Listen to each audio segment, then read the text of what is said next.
Hello everyone, so welcome towards again concept maxima and minima, and today we are having proof that minimum perimeter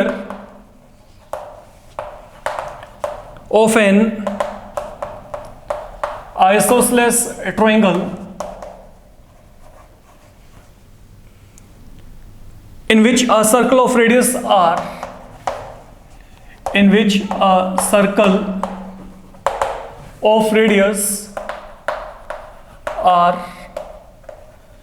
be inscribed is 6 root 3 times r. तो prove that minimum perimeter of an isosceles triangle in which a circle of radius r can be inscribed, that is 6 root 3 times r. तो इसका मतलब यहाँ पे क्या है? Suppose मैं आपको यहाँ पे कहता हूँ, पहली बात तो मेरे को ये कोई भी एक आइसोसेलेस ट्रायंगल दिया गया से, तो that is an isosceles triangle given to me. अब मेरे पास यहाँ पे क्या है, मैंने इसके अंदर एक सर्कल को इंस्क्राइब कर रखा है जिसका रेडियस यहाँ पे क्या है, आर है.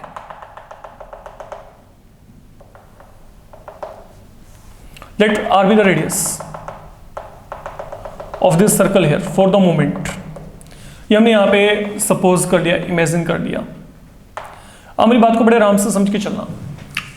The minimum perimeter of N isosceles triangle, अगर ये ट्रायंगल का पेरीमीटर आपके पास यहाँ पे मिनिमम है, तो वो जो आपके पास यहाँ पे मिनिमम पेरीमीटर आएगा इस आइसोसेलेस ट्रायंगल का, वो आएगा आपके पास यहाँ पे 6 टाइम रूट 3 इंटू आर के equal, where R is radius, that is something already we are given.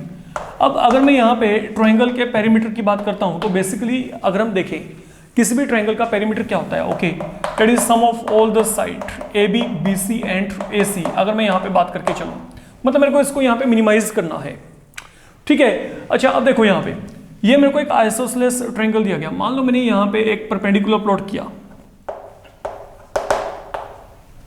तो ये एंगल वैसे भी 90 डिग्री आएगा, कारण ये सेंटर है, ये मेरे पास यहाँ पे क्या है, टेंजेंट, तो ये मेरे पास यहाँ पे पॉइंट ऑफ कांटेक्ट, तो एवरीथिंग इज ओके आपके पास यहाँ पे वेल सेटल्ड. तो फिलहाल के लिए मैंने जो ये परपेंडिकुलर प्लॉट किया है, ये परपेंडिकुलर आपके पास यहाँ पर ये सर्कल के सेंटर के थ्रू पास कर रहा है, उसमें कोई भी डाउट नहीं होना चाहिए आपको. पहली बात तो ये फाइन. अब ये जो परपेंडिकुलर है, इसने यहाँ पे क्या करना है, इसने बच्चे यहाँ पर इस साइड को बाइसेक्ट कर देना है, इस साइड को बाइसेक्ट कर देना है. बाइसेक्ट क्यों करना है, सुनो, क्योंकि ये ट्रायंगल और ये ट्रायंगल कॉन्ग्रुएंट है, कारण एपी कॉमन है, ए बी ए सी के इक्वल है और ये राइट एंगल है, तो यहाँ पे आरएचएस लग गया. आरएचएस के अकॉर्डिंग ट्रायंगल कॉन्ग्रुएंट, और अगर ट्रायंगल कॉन्ग्रुएंट तो मतलब मेरे पास यहाँ पे जो बीपी है, बीपी यहाँ पे क्या आ गया, पीसी के इक्वल आ गया. That is all I can say. तो मैं मतलब यहाँ पे अगर चाहूँ तो मैं बीसी को बीपी और पीसी इन दोनों का कॉम्बिनेशन फिलहाल के लिए लिख के चल रहा हूँ, and then I know they are equal, ये दोनों आपस में इक्वल है. Follow my point what I am saying here, okay, ये दोनों आपस में क्या है, इक्वल है. तो अब चलते हैं आगे. लिसन नाउ, अगर मैं आगे बात करता हूं, सपोज अब मैं कहता हूं कि ए बी यहाँ पे क्या है, ए सी के इक्वल है, एग्री करते हैं, ठीक है. तो अब अगर यहाँ पे ए बी ए सी के इक्वल है, तो can write it to be 2 time A B और नॉट, क्योंकि ट्रायंगल क्या दिया, आइसोसेलेस दिए. एंड सेम पैटर्न पे मेरे को यहाँ पे जो बीपी है पीसी के इक्वल दिया, तो मैं यहाँ पे इसको क्या लिख सकता हूँ, 2 time BP. That is something I do have for the moment. अब आपके पास जो अगला टास्क है वो यहाँ पे क्या है, now listen what I am saying here. से ये मेरे पास यहाँ पे कोई भी पॉइंट है Q and there is some point R I have taken here for the moment, ठीक है. अब आप यहाँ पे समझ के चलना, जो मेरे पास अब यहाँ पे ये AB है, फाइन. क्या मैं AB को यहाँ पर AQ प्लस QB लिख सकता हूं कि नहीं, पहली बात तो ये. Is this AB AQ plus QB और नॉट, यस. तो ये क्या गया, 2 time AQ, 2 time BQ, 2 time BP. And moreover ये जो आपका यहाँ पे BQ है, that is equal to BP, कारण tangent from outer point to a circle they are equal in length. तो अगर BQ BP के इक्वल है, तो BQ BP के इक्वल है, तो मैं यहां पर ये BP के प्लेस में BQ लिख सकता हूं. या बी क्यू के प्लेस में यहाँ पे बीपी लिख सकता हूं, एक ही बात है, जैसे मर्जी आप लिख लो। तो यहाँ पे क्या आएगा, ये 4 टाइम्स बीपी हो गया। Where in formation of something, okay, कि जो आपको यहाँ पे कुछ वैल्यूज वगैरह प्रोवाइड कर सके, क्योंकि कुछ भी नहीं दिया गया इस समय आपको फिलहाल के लिए, ठीक है। अब हमारे पास यहाँ पे क्या है, मैंने यहाँ पे क्या किया, देखो 2 time A Q S H B Q BP के इक्वल है, तो मैंने यहाँ पे बीपी को प्रायोरिटी दे दिया फिलहाल के लिए। अब एक्चुअल में ये सम तब तक नहीं हुआ जब तक कि मेरे पास यहाँ पे ए क्यू और बीपी की वैल्यूज नहीं आ जाती। तो अब यहाँ पे आके एक तरीके से हम पैरालाइज हैं बिल्कुल ही, अभी हम यहाँ पे आगे नहीं चल पा रहे, इसको यहीं पे सम को रोक देते हैं। तो मतलब जो पेरीमीटर निकालना था वो पेरीमीटर में यहाँ पे इस फॉर्म में लिख लिया, पूरे के पूरे ट्रायंगल का perimeter now I have written in this particular format. अब ये काम करने के बाद एक काम करते हैं, से दिस एंगल इज थीटा, ठीक है। अब ये मेरे पास यहाँ पे क्या, this is centre here, let me connect O by Q, तो डेट इज रेडियस। देखा जाए तो ये भी यहाँ पे क्या रेडियस है, even this is radius. Now listen very carefully, I need to get length A Q, मेरे को यहाँ पे ए क्यू को निकालना है, फाइन। अब इस ए क्यू को निकालने के लिए व्हाट कैन बी डन। अब ए क्यू को निकालने के लिए मैं यहाँ पे फिलहाल के लिए ये ट्रायंगल की बात कर रहा हूँ, ये जो मेरे पास है ट्रायंगल ए क्यू ओ, ये मेरे पास एक राइट एंगल ट्रायंगल है। तो इस थीटा के अकॉर्डिंग ये क्या हो गया, परपेंडिकुलर, ये क्या है बेस, ये क्या है बेस। तो base upon perpendicular, look theta के अकॉर्डिंग ये क्या है, परपेंडिकुलर, ये क्या है बेस। तो A Q upon O Q, मतलब A Q upon O Q is equal to, अब देख लो यहाँ पे बेस अपॉन परपेंडिकुलर, तो ये मेरे पास यहाँ पे क्या आएगा, cot theta, cot of theta. तो ए क्यू की वैल्यू यहाँ पे अब क्या आ जाएगी, अब क्योंकि ओ क्यू यहाँ पे क्या है रेडियस, तो ये क्या आएगा R into cot of theta. तो मतलब ये वैल्यू क्या आएगी, 2 times R into cot of theta. I am getting this value, ठीक है। तो ये मेरे पास यहाँ पे वैल्यू आ रही है फिलहाल के लिए। अब बात करते हैं आगे। Now listen very carefully what I am saying here, BP की वैल्यू को निकालना है। अब अगर मैं यहाँ पे बीपी की वैल्यू को चाहता हूं तो बीपी की वैल्यू डायरेक्ट तो नहीं आने वाली, कम से कम फिलहाल के लिए। आपको यहाँ पे क्या करना पड़ेगा, पहले आपको यहाँ पे ए ओ को निकालना पड़ेगा। अब अगर मैं ए ओ को निकालना चाहता हूं तो मैं यही ट्रायंगल में, ओके ये देखो, अब ए ओ क्या है, हाइपोटेन्यूज, क्यों, क्योंकि ये राइट एंगल था, तो हाइपोटेन्यूज अपॉन परपेंडिकुलर, थीटा के अकॉर्डिंग ये परपेंडिकुलर है, तो ओ ए अपॉन परपेंडिकुलर क्या है आर, तो hypotenuse upon perpendicular that is your cosecant theta. तो मैंने ओ ए की वैल्यू को निकाल लिया, ये ओ ए की वैल्यू क्या आएगी, आर कोसिकेंट थीटा। बट हम इसको निकाल क्यों रहे हैं, इसका कारण ये है because I will be getting now AP from here. तो यहां से अब एपी की वैल्यू क्या आएगी, now what is AP, I can write it to be AO plus OP, and now what is your AO, R cosecant theta, and plus OP, यहां पे क्या है, OP is radius, you can check. तो मतलब ये value क्या आ गई, R into cosecant theta plus 1, but I guess our work is not done till yet, I need to have BP with me. अब बीपी आ जाएगा। अब बीपी कैसे आएगा, सुनो, अब बीपी को निकालने के लिए ये पूरे ट्रायंगल को दोबारा से उठा लो। ये कौन सा ट्रायंगल है, एपीबी। अब मैं एपीबी की बात कर रहा हूं, सुनो यहाँ पे ये एपीबी आपके पास, this triangle APB is to be considered, okay. आप चाहो तो मैं इसको अलग से बना देता हूं, कोई इश्यू नहीं है। ये देखो यहाँ पे, ये मेरे पास यहाँ पे क्या है, this is your triangle, now APB. BP मेरे को निकालना है, दिस एंगल इज 90, ये यहाँ पे क्या है, थीटा है, इसके अकॉर्डिंगली ये मेरे पास यहाँ पे क्या है, परपेंडिकुलर, फाइन। ये मेरे पास यहाँ पे हाइपोटेन्यूज और ये मेरे पास यहाँ पे क्या बेस है। तो what will be happening, perpendicular upon base, ये क्या होता है, tan थीटा। तो ये देखो अब मेरे पास यहाँ पे क्या आएगा, सोच के देखो, BP upon AP, BP upon AP, तो perpendicular upon base is equal to tan theta. तो बीपी की वैल्यू यहाँ पे क्या आएगी, एपी इंटू tan थीटा, और एपी की वैल्यू क्या है, ये है।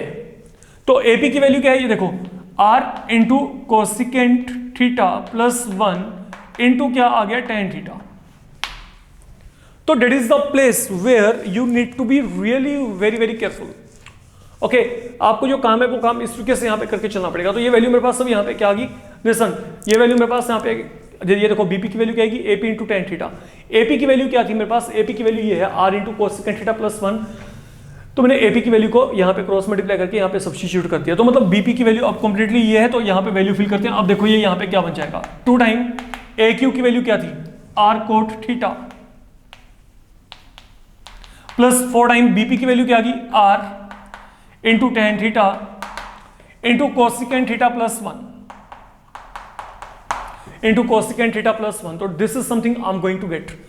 अब बल्कि 1 कोई इशू नहीं है। अब यहाँ पे इसको सोल्व करते हैं, यहाँ पे 2r कॉमन निकालो, 2r कॉमन निकाला, यहाँ पे कोट थीटा, यहाँ पे 2 ऐसी पड़ा है।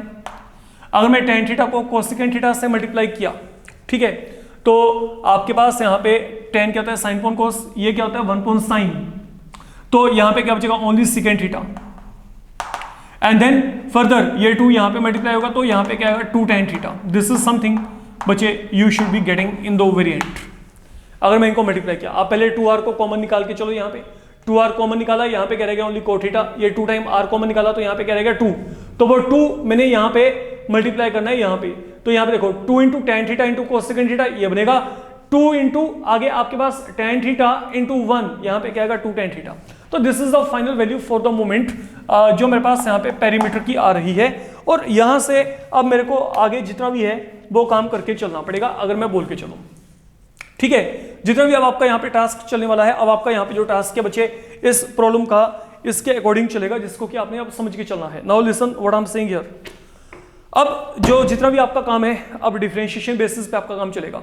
अब हमने पेरीमीटर को क्या करना है, मिनिमाइज। तो यहाँ पे now what is differentiation, please be careful, DP upon D theta. यहाँ पे 2 टाइम आर, कोट का डिफरेंशिएशन क्या आएगा, minus cosecant square theta. Secant theta के लिए क्या आएगा, 2 into secant theta into tan theta, and then आगे टेन थीटा के लिए क्या आएगा, 2 इंटू यहाँ पे टेन का डिफरेंशिएशन क्या होता है, सिकेंट स्क्वायर थीटा। तो मतलब मैंने यहाँ पे डिफरेंशिएशन कर दिया, कोट के लिए माइनस कोसिकेंट स्क्वायर, सिकेंड के लिए secant into tan, and then tan के लिए क्या आ गया, secant square. Now let DP upon D theta, ये हमारे पास यहाँ पे क्या है, 0 है, तो रेडियस तो 0 होने से रहा, तो यहाँ पे क्या आएगा, अब माइनस कोसिकेंट स्क्वायर थीटा का मतलब क्या आएगा, minus 1 upon sine square theta. Solve कर लेते हैं। कोस थीटा का सिकेंड का मतलब क्या है, 1 बाय कोस, टेन का मतलब क्या है, साइन पॉन कोस, और देन यहाँ पे क्या आएगा 2 अपॉन कोस स्क्वायर थीटा। ये पूरी वैल्यू यहाँ पे क्या आ गई, 0 की कल आ गई। अगर मैंने यहाँ पे एलसीएम लिया भी, तो यहाँ पे एलसीएम लेकिन मेरे पास यहाँ पे क्या आएगा, लिसन, या एक काम करते हैं, ये यहाँ पे क्या बन गया, 2 साइन थीटा प्लस यहाँ पे 2 upon cos square theta equal to ये क्या आ गया, minus 1 upon sine square theta. देखा ये, तो ये बन गया यहाँ पे, ठीक है। तो मैंने यहाँ पे देखो क्या किया, 2 साइन थीटा प्लस 2 अपॉन ये क्या आ गया, कोस स्क्वायर थीटा। इन दोनों का एलसीएम यहाँ पे सोल्व कर दिया। ये जो माइनस है, सॉरी, ये वहां पे जाके क्या हो जाएगा, प्लस बन जाएगा। अब एक काम करते हैं, आप इन दोनों को मल्टीप्लाई करो, क्रॉस मल्टीप्लाई करेंगे तो यहाँ पे क्या आएगा, 2 sine cube theta then 2 sine square theta. ये वहां पे आके क्या बन गया, cos square theta. Cos square theta को I can write 1 minus sine square theta. Listen to it, check करो यहाँ पे। तो हमने क्या किया, इन दोनों को मल्टीप्लाई कर दिया, 2 साइन क्यूब थीटा यहाँ पे 2 साइन स्क्वायर, ये कोस स्क्वायर की वैल्यू कहते हैं 1 माइनस साइन स्क्वायर, तो that is something are done. अब ये काम करने के बाद इसको इस तरफ लेके आओ, तो यहाँ पे क्या आएगा 2 साइन क्यूब थीटा, ये प्लस यहाँ पे क्या आ गया 3 sine square theta minus 1 is equal to क्या आ गया, 0 आ गया फिलहाल के लिए। तो this is a kind of setup we are getting in actual. अगर हम यहाँ पे इसको पूरे को सोल्व करके चल रहे हैं, तो बच्चे कुछ इस तरीके का आपके पास यहाँ पे फिलहाल के लिए ये एक इक्वेशन आपको मिल रहा है। अब हमने यहाँ पे क्या करना है, हमने इसको यहाँ पे सोल्व करके देखना है। ओके, अब इसको सोल्व करने के लिए आप लोग यहाँ पे क्या कर सकते हैं, सपोज मैंने यहाँ पे क्या किया, मैं साइन थीटा को फिलहाल के लिए y मान लेता हूँ, तो ये यहाँ पे क्या बन जाएगा 2y cube 3y square minus 1 equal to 0। अब यहाँ पे हिट एंड ट्रायल को यूज करना है। हम y का ऐसा कौन सा वैल्यू फिल करके चलें कि आपको यहाँ पे जो वैल्यू है ये पूरे का पूरा वैल्यू यहाँ पे 0 मिल जाए। अच्छा, सपोज मैं यहाँ पे y का वैल्यू जो लेके चलता हूँ वो मैं यहाँ पे 1/2 लेके चलता हूँ, तो देखिए यहाँ पे क्या आएगा। लुक, इसको मैंने यहाँ पे फिलहाल के लिए क्या किया, लेट ये मेरे पास पोलिनोमियल है 2y cube plus 3y square minus 1 से मैंने y को 1/2 लिया हिट एंड ट्रायल के साथ, तो यहाँ पे p ऑफ 1/2 क्या आएगा, ये आएगा 2 इंटू 1/8 देन 3 इंटू 1/4 माइनस 1, तो ये क्या आ गया 1/4 प्लस 3/4 माइनस 1, तो 1/4 माइनस 1 माइनस 3/4 तो ये वैल्यू क्या आएगी 0। नो मतलब यहाँ पे जो y इक्वल टू 1/2 है, ये मेरे पास यहाँ पे क्या है, इसका रूट हो गया। ये रूट किसका हो गया यहाँ पे, ये आपके पास यहाँ पे क्या है, जो पोलिनोमियल है, ये पोलिनोमियल हमारे पास यहाँ पे क्या पड़ा है 2y³ 3y² -1 का। This is something I am getting here for the moment. अब जब आपका इतना टास्क हो गया, अब बाकी रूट निकालने हैं, तो बाकी रूट निकालने के लिए आप यहाँ पे डिवाइड कर सकते हैं, ठीक है। तो अब अगर मैं यहाँ पे डिवाइड किया, अच्छा सुनो, अगर y इक्वल टू 1/2 इसका रूट है, तो that mean 2y - 1 is factor, ये इसका फैक्टर हो गया। ये फैक्टर किसका हो गया, ये पोलिनोमियल का फैक्टर हो गया। समझ के चला मेरी बात को बड़े आराम से, ये इसका यहाँ पे फैक्टर हो गया। तो बाकी फैक्टर को निकालने के लिए now we need to divide. ये प्रॉब्लम अभी आपका लेंदी आने वाला है, तो be very very careful, okay. अब मेरे को यहाँ पे इसको बच्चे डिवाइड करना पड़ेगा, तो let we see to it now what is happening out to be there. तो अब अगर मैंने इसको डिवाइड किया, सुनो, ये रहा 2y³ 3y² -1, I need to divide by 2y - 1, तो यहाँ पे क्या आएगा, y के साथ मल्टीप्लाई कर दो y² के साथ, तो 2y³ -y²। अब ये यहाँ पे क्या बनेगा, अगर आप इसको फर्दर सोल्व किया, दोनों cancel, 4y² -1। Further let me multiply, यहाँ पे 2 टाइम y, तो यहाँ पे 4y² -2y। फाइनली यहाँ पे क्या आएगा 2y -1, तो +1 आएगा, तो यहाँ पे क्या आएगा 2y -1। तो this is something I am getting here. तो मतलब अब जो मेरे पास अब यहाँ पे ये पूरे का पूरा ये एक्सप्रेशन है, ये एक्सप्रेशन अब यहाँ पे मेरे पास क्या बन गया, इसको चेक करके चलते हैं। Now listen very very carefully what I am saying here. ये पूरे का पूरा जो एक्सप्रेशन है वो फिलहाल के लिए अब मेरे पास यहाँ पे बन जाएगा दिस वन। लुक, ये इन दोनों का प्रोडक्ट हो गया, तो मतलब 2y - 1 y² + 2y + 1 = 0। तो यहाँ पे y की वैल्यू क्या आएगी, ये देखो मैंने क्या किया, ये जो पूरे का पूरा वैल्यू था, ओके, इस पूरे के पूरे वैल्यू को इन दोनों का प्रोडक्ट लिखा फिलहाल के लिए, तो ये मैंने वैल्यू यहाँ पे सब्स्टिट्यूट कर दी। पहली बात तो ये, अब ये मेरे पास यहाँ पे कंप्लीट स्क्वायर हो गया, चलो ठीक है, इसको यहाँ पे कंप्लीट स्क्वायर ये आ गया। तो y की वैल्यू क्या आएगी, या तो 1/2 या फिर क्या आएगी -1। But what is the y का वैल्यू यहाँ पे क्या है sin थीटा, तो sin थीटा यहाँ पे क्या आ गया, या तो 1/2 या फिर क्या आ गया -1। अब -1 तो निकाल दो दिमाग से बाहर, क्योंकि वो तो एक्यूट एंगल है, नेगेटिव वैल्यू तो आनी ही नहीं, ठीक है। तो यहाँ पे sin थीटा की वैल्यू क्या है 1/2, मतलब थीटा की वैल्यू क्या आ गई फिलहाल के लिए π/6 आ गई बच्चे। थीटा की वैल्यू यहाँ पे क्या आ गई π/6, तो मतलब मेरे को ये मिल गया। अब जब ये काम किया, अब मेरे को यहाँ पे बात करनी है सेकंड ऑर्डर डिफरेंशिएशन के रिगार्डिंग, ठीक है। तो अगर मैं यहाँ पे सेकंड ऑर्डर डिफरेंशिएशन की बात करता हूँ, तो सेकंड ऑर्डर डिफरेंशिएशन के लिए now listen what I am doing here, वो पड़ा है आपके पास यहाँ पे वैल्यू जो टॉप पे पड़ा है, जिसको कि अब हमने यहाँ पे रिकंसिडर करना है। तो एक बात तो क्लियर है, जब मैंने इसको यहाँ पे डिफरेंशिएट किया, इसमें आपको ज्यादा कैलकुलेशंस नहीं करने पड़ेंगे, एक सिंपल डायरेक्ट कॉन्सेप्ट हम यहाँ पे इन्वॉल्व करेंगे। मेरे पास वो dp/d की वैल्यू पड़ी है, तो अगर मैंने यहाँ पे पेरीमीटर को सेकेंड टाइम डिफरेंशिएट किया, देखना यहाँ पे क्या बनेगा, ये 2r। अब यहाँ पे सोच के बोल रहा हूँ, यहाँ पे देखो माइनस कोसिकेंट स्क्वायर थीटा है, क्या आएगा -2 कोसिकेंट थीटा। कोसिकेंट के लिए क्या आएगा माइनस कोसिकेंट इंटू कोट। अब चलते हैं आगे, यहाँ पे 2 टाइम लगाओ यहाँ पे प्रोडक्ट रूल, ये क्या आएगा सेकेंड थीटा, tan के लिए क्या आएगा second square plus tan theta, आगे सेकेंड का डिफरेंशिएशन क्या आएगा सेकेंड इंटू tan। फाइनली यहाँ पे प्लस आगे क्या आएगा 2 टाइम सेकेंड स्क्वायर के लिए क्या आएगा, उसको चेक करो डिफरेंशिएशन 2 इंटू 2 तो पहले ही पड़ा है 2 इंटू सेकेंड थीटा, और आगे सेकेंड थीटा के लिए क्या आएगा सेकेंड थीटा इंटू आपके पास आगे क्या आ जाने बच्चे tan theta. This is a complete value. तो मतलब आपके पास यहाँ पे एक्सप्रेशन बना क्या 2 टाइम r, ये देखो माइनस माइनस प्लस, तो यहाँ पे 2 cosecant square theta cot theta, एक बार लिख लेते हैं, plus 2 second cube theta, plus यहाँ पे मल्टीप्लाई किया 2 tan square theta second theta, plus यहाँ पे क्या आएगा 2 into 2 4 second square theta tan theta. अरे आपको पता है थीटा की वैल्यू क्या है π/6, तो मतलब जो थीटा है लाइज इन यहाँ पे कहाँ पे लाई करता है पहले क्वाड्रेंट में, एंड पहले क्वाड्रेंट में and all trigonometric ratio are therefore positive. तो अगर ये सबके सब यहाँ पे पॉजिटिव हैं, ये प्लस प्लस एवरीवेयर, तो मतलब जो सेकंड ऑर्डर डेरिवेटिव है ये क्या हो गया ग्रेटर देन 0, मतलब p यहाँ पे क्या हो गया मिनिमम हो गया। पी मिनिमम कब है? जब यहां पे थीटा की वैल्यू क्या है? π/6। तो जब ये थीटा की वैल्यू अब आपके पास यहाँ पे π/6 आ गई, अब आपने क्या करना है? आपने तो मिनिमम पेरीमीटर निकालना था, तो मिनिमम पेरीमीटर निकालने के लिए वैल्यू को वापस यहाँ पे फिल करते हैं, because that is the minimum perimeter I can say, है ना। तो अब जो मिनिमम पेरीमीटर है, मिनिमम पेरीमीटर आपके पास बच्चे यहाँ पे क्या था, उसमें आपने वैल्यू को सब्स्टिट्यूट करना है। Now listen what I am saying here. अब यहां पे वैल्यू फिल करो, तो P की वैल्यू क्या आएगी? 2 टाइम R कोट, ओके ये मेरे पास है यहाँ पे कोट थीटा, कोट π/6, कोट π/6 क्या होता है? √3।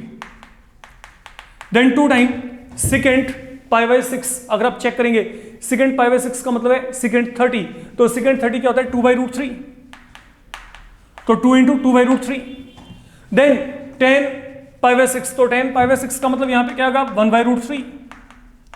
Late we check what does this become? 2R, यहां पे √3, 4 × 6 तो 6/√3 आ गया, तो ultimately that will lead you to 2R, यहां पे √3, ये क्या आएगा? 6/√3 का मतलब यहां पे क्या आएगा? अगर आपने रेशनलाइज किया that will lead you to 2√3, तो ये 2R इंटू यहां पे क्या गया? 3√3, तो 2R × 3 6√3 times R, and that is the minimum perimeter I had to evaluate. तो this problem is really good one, good enough, और इसको आपको बहुत ढंग से करके चलना पड़ेगा, आप इस बात को समझ के चलें। फाइन, तो ये आपके पास बच्चे इस पूरे के पूरे प्रॉब्लम का जो आपके पास है कंप्लीट लेआउट रहेगा, कंप्लीट प्रूफ रहेगा, जिसको कि हमने करके चलना है। तो please practise it in a proper way, क्योंकि काफी कन्वर्जन है इसमें और कैलकुलेशन पॉइंट ऑफ व्यू भी थोड़ा सा हेक्टिक ही है, ठीक है। तो that's all for this particular module, thank you.